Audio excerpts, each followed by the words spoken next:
법을 공부하던 루터가 친구와 함께 길을 가다가 그 친구가 벼락에 맞아 죽는 그런 공포스러운 경험을 하게 됩니다. 그때 그는 그리스도인으로서의 가장 본질적인 질문을 자신에게 하게 되죠. 내가 구원받는 것이 맞는가? 죽어간 친구의 죽음이 나의 죽음이라고 한다면 나는 천국에 들어갈 수 있는 사람인가? 그리고 그것은 어떻게 확인할 수 있는 것인가? 라는 이 질문 속에서 그는 오직 의인은 믿음으로 말미암아 살리라 라고 하는 이 말씀을 붙들게 됩니다. 오직 믿음, 오직 은혜로 충분한 것이죠. 믿음의 근거가 되는 복음 하나면 그에게는 충분했던 겁니다. 그래서 그는 이 잘못된 믿음에 대항해서 종교교육의 선구자가 되고, 그리고 그 복음 하나를 붙들면서 거대한 세력인 카톨릭과 싸워 이기는 자가 됩니다. 얼마 전 세계는 지금이라고 하는 뉴스를 보게 되었습니다. 그런데 그 뉴스를 끝까지 볼 수 없었습니다. 왜냐하면 우리가 사는 지구의 환경이 너무 힘들게 보여졌기 때문입니다. 기후 변화로 일어나는 자연재해, 또 동물과 사람이 살기 힘들 정도로 오염된 지구 환경, 그리고 인간의 탐욕이 만드는 이 전쟁과 이 비극들에 대한 뉴스가 가득했기 때문입니다. 우리가 사는 지역은 어떻습니까? 코로나라고 하는 이 질병으로 힘든 삶을 살아가고 있고, 또 인종 간의 갈등, 편견, 증오로 인해서 그런 것들이 우리를 두렵게 만들기도 합니다. 그래서 미래학자 하워드 스나이더는 지금 우리는 모든 지역, 모든 방면, 모든 영역에서 전방위적 위기를 맞이하고 있다, 이렇게 말합니다. 그러면 왜 이런 고난들이 우리에게 찾아왔는가? 창세기 3장은 아담과 하와가 지은 죄에 주목하고 있습니다. 마귀의 꼬임을 받은 그들이 선악과를 따먹는 죄를 범하게 되죠. 그래서 그 이로 인해서 그들은 행복의 땅 에덴에서 쫓겨나게 되고, 아담은 평생 고생과 수고를, 또 하와는 해산의 고통과 가정의 어려움을 겪어야 하고, 땅은 저주를 받아서 가시나무와 엉겅퀴를 내야 하는 저주의 땅이 되고 맙니다. 이것을 로마서 8장 22절은 피조물이 다 이제까지 함께 탄식하며 함께 고통을 겪고 있는 것을 우리가 아느니라, 이렇게 말합니다. 사람이 지은 죄로 말미암아서 사람뿐만 아니라 모든 피조물들이 다 탄식하고 힘든 고난을 당하는 땅이 되었다고 하는 것이죠. 그러나 저주받은 인간에게 하나님께서 구원의 길을 보여주셨는데, 그것은 여인을 낳은 아들이 마귀를 짓밟아 모든 고난으로부터 벗어나게 하는 것, 그것이 우리를 향한 하나님의 구원 계획이었습니다. 그 아들에 대해서 마태복음 1장 21절은 아들을 낳으니 이름을 예수라라. 이는 그가 자기 백성을 저희 죄에서 구원할 자이심이니라, 이렇게 말씀하고 있죠. 구원이라고 하는 것, 그것은 본질적으로 우리를 죄에서 구해내는 것입니다. 죄가 하나님과 우리 사이를 갈라놓았고, 그리고 죄로 인해서 우리가 고난을 받게 되었기 때문이죠. 그리고 이런 그 죄 가운데 있는 우리를 구원하실 분은 하나님의 아들이신 예수 그리스도밖에 없는 것입니다. 그래서 하나님께서 우리에게 죄를 회개하고 값없이 주시는 그 그리스도의 속죄의 은총 안으로 돌아가라고 우리를 자꾸 초청하시는 것이죠. 이것이 바로 죄로 인해서 고난을 겪으면서 사는 우리 인생에 대한 하나님의 해답입니다.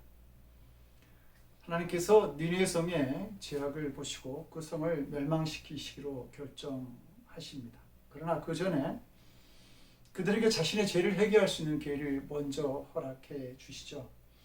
40일이 지나면 이 니느웨 성은 멸망하게 되리라고 하는 요나 선지자의 이야기를 들은 니느웨 백성들은 왕으로부터 가축일까지 모두 금식을 하고 회개의 기도를 합니다.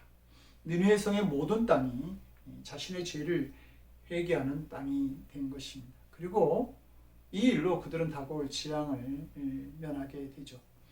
이것이 자신의 죄를 직시하고 회개하는 자들에게 주시는 하나님의 은총인 것입니다.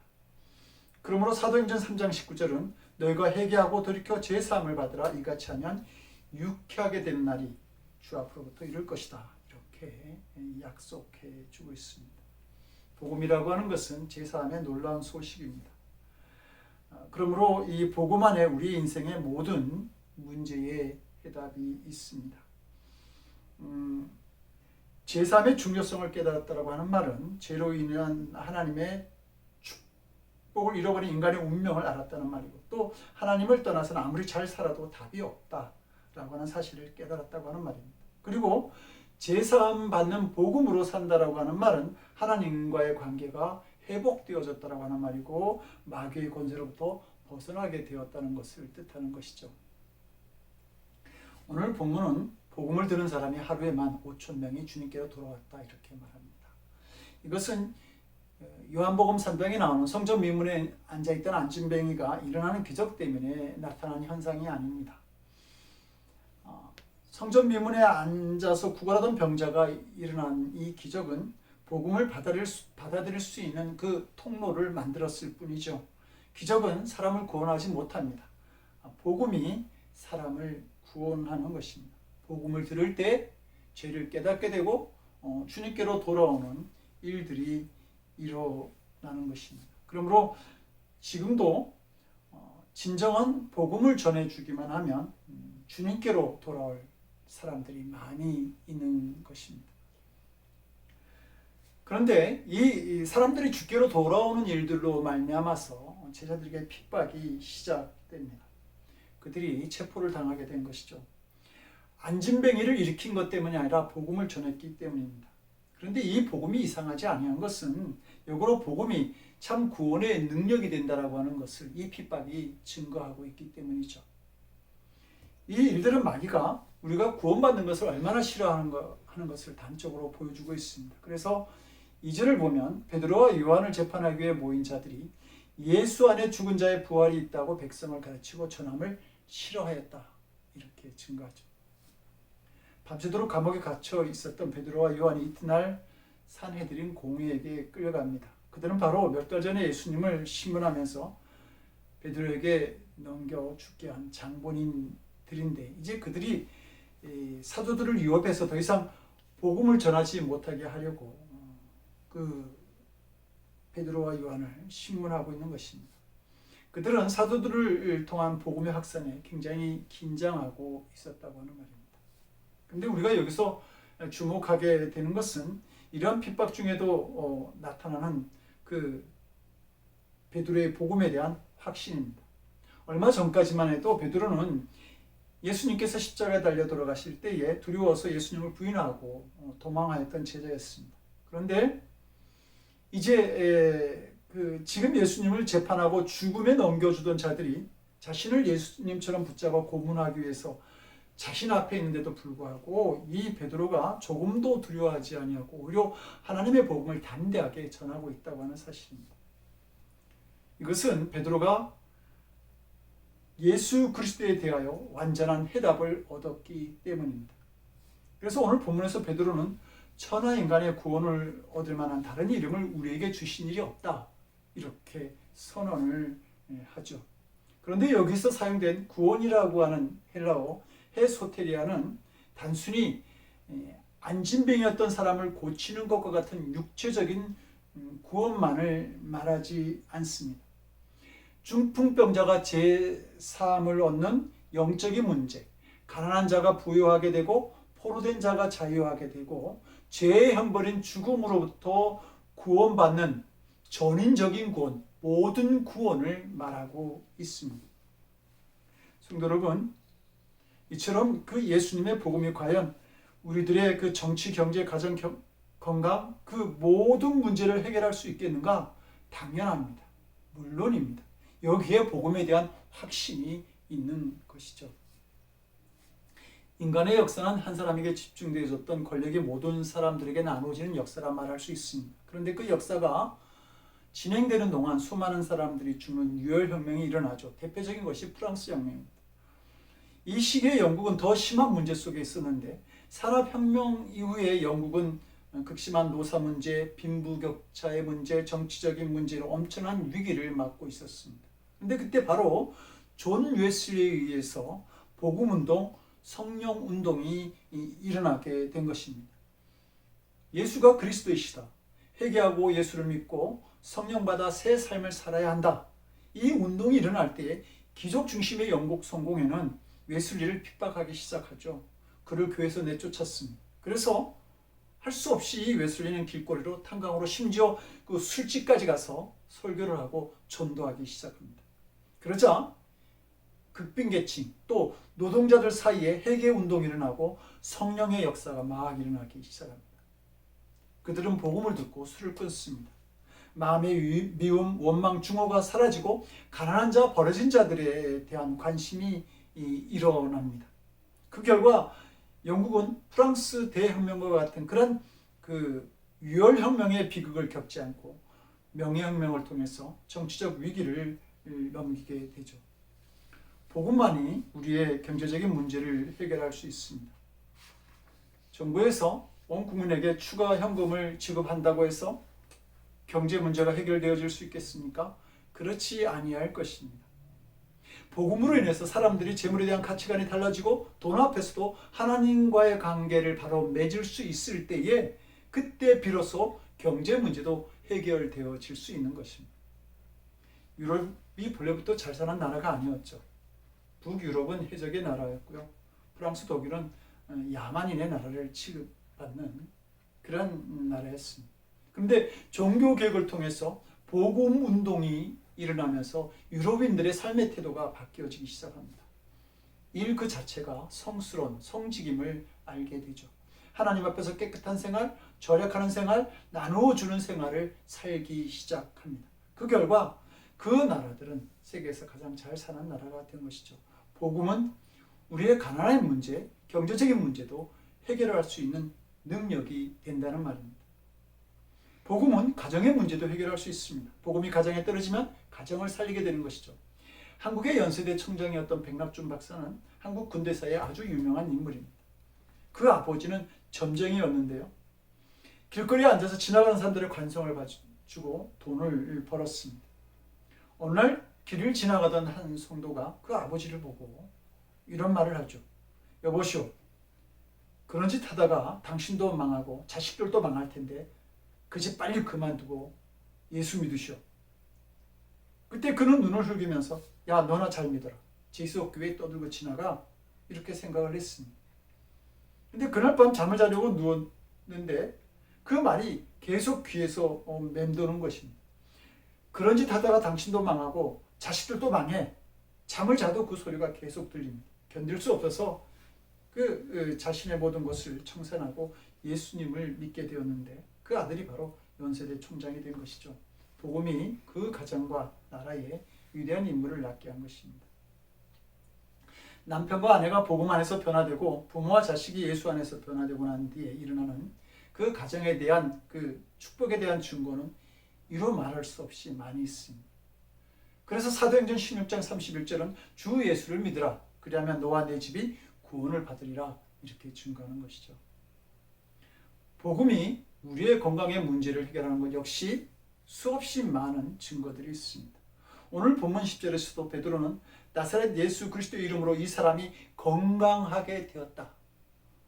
그래서 너희 앞에 서느니라 말하죠. 40년씩이나 안진뱅이로 성전 묘문에 앉아서 사람들이 주는 돈으로 구걸하면서 살아야 했던 이 사람이 일어나 걷고 뛰는 일들이 예수 그리스도의 이름으로 일어났다. 이렇게 증거하는 것입니다. 정신분석을 처음으로 주장한 오스트리아의 의사 지그문트 프로이드 박사는 근대 정신의학의 아버지라고 하죠.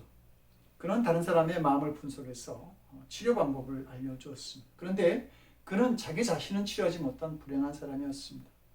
그의 심장고동이 불규칙하게 뛰는 것을 발견한 의사가 그에게 지나친 흡연을 중단하라고 권고하죠.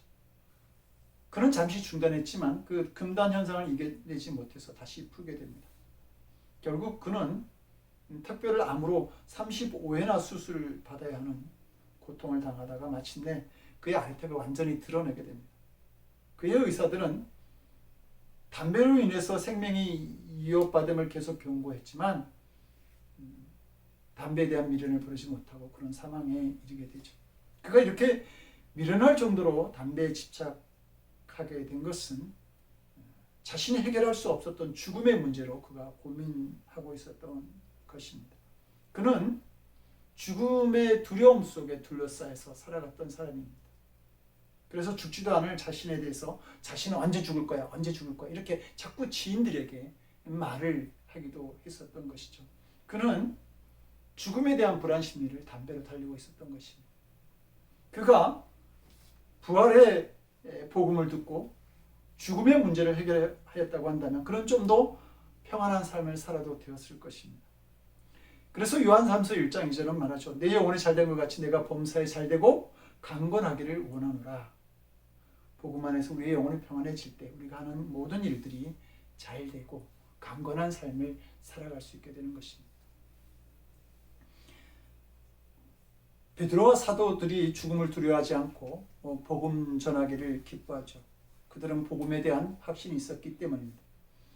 베드로와 요한이 복음을 전하자 종교 지도자들이 그들을 잡아가두고 다시는 복음을 전하지 말라고 겁을 주지만 그들은 더욱더 힘있게 복음을 전합니다. 그 일을 성경은 이렇게 기록하죠. 그들을 불러 경고하여 도무지 예수의 이름으로 말하지 말고 가르치지도 말라 하니 베드로와 요한이 대답하여 이르되 하나님 앞에서 너희의 말을 듣는 것이 하나님 말씀을 듣는 것보다 옳은가 판단하라. 대단하지 않습니까? 이런 상황쯤 되면 누구나 복음을 전하기가 쉽지 않았을 것입니다. 그런데 그들은 조금도 위축됨이 없이 확신을 가지고 복음을 전하죠. 그렇게 복음을 전한 그들로 인해서 오늘도 우리는 믿는 자의 삶을 살아가고 있는 것입니다. 영국에서 태어난 세계적인 신학자이자 설교가인 존 스토트 박사가 쓴 저서 중에 전도하지 않는 죄라고 하는 책이 있습니다. 그 책은 전도에 있어서 가장 큰 방해물은 다름 아닌 그리스도인이라 일컫는 사람들의 침묵이다 이렇게 말합니다. 그러면서 그는 이렇게 말하죠. 만일 복음이 우리를 구원하는 기쁜 소식이라고 우리가 확신하고 있는데도 불구하고 우리가 복음을 전하지 않는다고 한다면 우리는 죄를 범하고 있는 것이다. 존 스토트의 말이 좀 심하다는 생각이 듭니까? 그런데 안타깝게도 존 스토트가 태어난 영국은 이제 선교사를 파송하는 나라가 아니라 선교사가 필요한 나라가 되어버리고 말았습니다. 윌리엄 캐리나 허드슨 테일러를 비롯한 아주 유명한 그리고 수많은 선교사를 파송했던 그 영국의 복음화율이 7%도 되지 않기 때문입니다. 왜 그렇게 되었을까요? 그리스도인들이 침묵했기 때문입니다. 베드로가 예수님의 부활을 보고 성령을 체험한 뒤에 복음이 완전히 깨달아졌을 때 그에게 사실상 아무런 두려움도 염려도 원망도 없었습니다. 베드로는 마지막 만찬에서 예수님께서 말씀하셨던 세상에서는 너희가 하나님을 당하나 담대하라 내가 세상을 이겨오노라 라고 하는 이 말씀이 이루어지고 성취되어지는 일을 베드로는 보았기 때문입니다. 성도 여러분, 부활이 없는데 없는 부활을 전하고자 목숨을 건 삶을 살 수 있겠습니까? 성령의 역사를 경험하지도 못했는데 그 거짓말을 위해서 자신의 일생을 바치는 헛된 삶을 살아갈 수가 있겠습니까? 세상을 이기신 부활과 성령의 역사를 본 베드로는 망설일 것도 두려워할 이유도 전혀 없었던 것이죠. 그런 복음을 확신할 수 있었습니다. 그래서 그는 오직 이 복음을 모든 사람들에게 전해야 하겠다라고 하는 그 열망을 가지고 전도자의 삶을 살아간 것입니다. 베드로에게 핍박이 옵니다. 체포당하고 나중에는 매를 맞기까지 했습니다. 그런데 그게 베드로에게는 아무 문제가 되지 않았던 것이죠. 안진뱅이를 일으키신 일에도 주의 계획이 있다고 한다면 복음을 전한다고 체포당하고 핍박을 받게 하신 거기에도 주의 계획이 있지 않겠는가? 이렇게 베드로는 믿었던 겁니다. 복음 속에 감춰진 하나님의 계획을 깨닫고 나니까 그 예수님 안에 두려울 것이 아무것도 없었던 것이죠. 사도행전 16장은 바울과 실라가 갇힌 그 빌라도 감옥에 지진이 일어나고 옥문이 열린 그런 사건을 기록합니다. 그런데 그 감옥에 갇혀 있던 바울과 실라는 옥문이 열렸는데도 불구하고 가만히 있습니다. 감옥에 갇힌 사람의 가장 간절한 바람은 그 감옥에서 나오는 일일 것입니다. 그래서 옥문이 열렸을 때 하나님께서 우리를 꺼내 주시려나 보다 하고 바로 그 옥문에서 빨리 나올 수도 있었을 것입니다. 그러나 바울은 다르게 생각을 하죠. 단순히 하나님께서 나를 감옥에서 다시 나오게 하시려고 감옥에 들어가게 하시지는 않았을 것이다. 그렇다고 한다면 빌립보 감옥에 우리를 두시고 지진이 나고 옥문이 열리게 하신 것은 우리가 알 수 없는 하나님의 뜻이 따로 있지 않겠는가? 그리고 나를 향한 주님의 뜻이 무엇이든지 간에 나는 순종할 거야. 그런 마음으로 그는 감옥에 그대로 남아 있었던 것입니다. 바울은 고난 가운데서도 모든 일을 자기 중심으로 생각하지 않고 하나님 중심으로 판단한 것이죠. 우리는 성경을 통해서 이 바울의 판단이 정확했다라고 하는 사실을 알게 됩니다. 잠들던 간수가 놀라 깨어났는데 이 간수가 정말 놀랐던 것은 감옥이 열렸는데도 불구하고 바울 일행이 도망가지 않고 그대로 있었다는 사실이죠. 큰 충격을 받은 이 빌립보 간수장은 바울을 자기 집으로 초대하고 말씀을 듣고 그리고 세례를 받게 됩니다. 그리고 이 일로 인해서 이 빌립보 지역에서의 더 큰 복음의 역사가 나타나게 됩니다. 하나님의 계획은 바울을 그 감옥에서 꺼내 주시고자 했던 것이 아니라 바울을 빌립보 감옥에 보내심으로 인해서 더 큰 복음의 역사를 만드시고자 하는 더 큰 계획이 하나님께 있었던 것이죠. 우리가 복음의 확신을 가지게 되면 우리도 바울처럼 우리가 만나는 모든 사람, 겪는 모든 일에 하나님의 계획이 있음이 믿어집니다. 그리고 이 분명한 믿음으로 살아가게 되면 승리하는 삶을 살아갈 수 있게 되는 것이죠. 대제사장들과 장로들은 베드로가 자기들 앞에서 복음 전함을 담대하게 복음 전하는 것을 듣고서 깜짝 놀라게 됩니다. 그래서 13절을 보니까 저희가 베드로와 요한이 기탄 없이 말함을 보고 그 본래 학문 없는 범인으로 알았다가 이상히 여겼다 이렇게 말하고 있습니다. 학문이 없는 범인이라고 하는 말은 말을 잘 하려면 많이 배워야 한다는 뜻인데 이 배워서 말 잘하는 자와 복음의 해답을 얻어서 말 잘하는 자는 다르다라고 하는 것이죠. 무엇보다 어려운 문제가 생길 때 다릅니다. 배워서 말 잘하는 사람은 능력이 없습니다.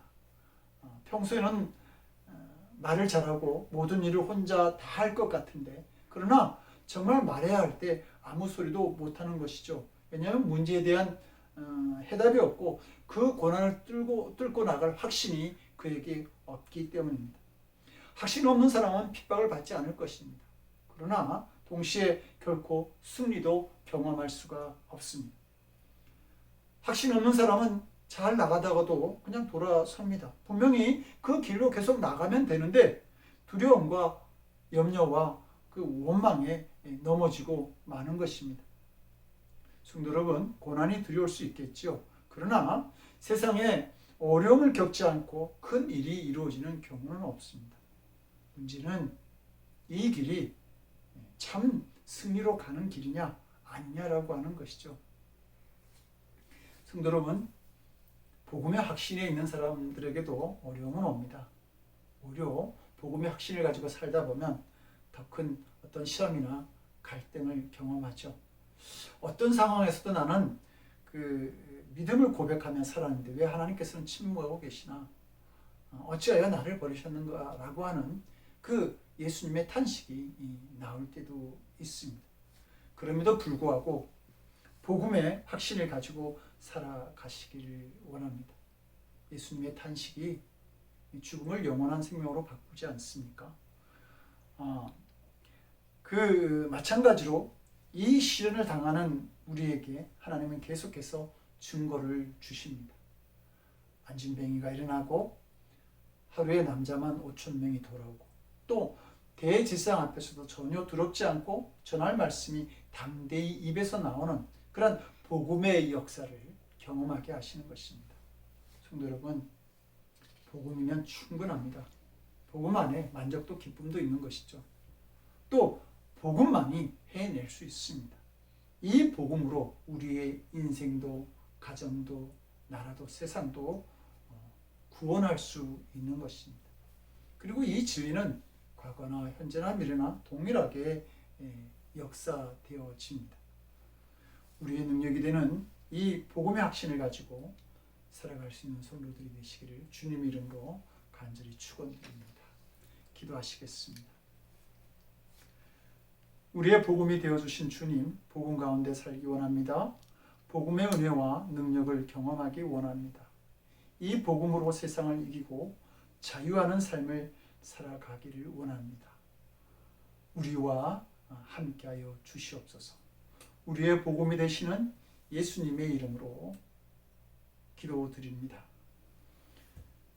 이제는 우리 주 예수 그리스도의 크신 은혜와 아버지 하나님의 극진하신 사랑하심과 성령님의 감화 감동 우리 안에 교통하시고 역사하시는 놀라우신 은총이 이제 복음을 붙들고 복음에 대한 확신을 가지고 이 세상을 이기며 하나님께 온전한 영광을 돌려드리기를 원하는 거룩한 성도들 머리 위에 저들의 삶과 가정과 일터와 거하는 곳곳 위에 지금으로부터 영원토록 함께 하옵시기를 간절히 축원드리옵나이다. 아멘.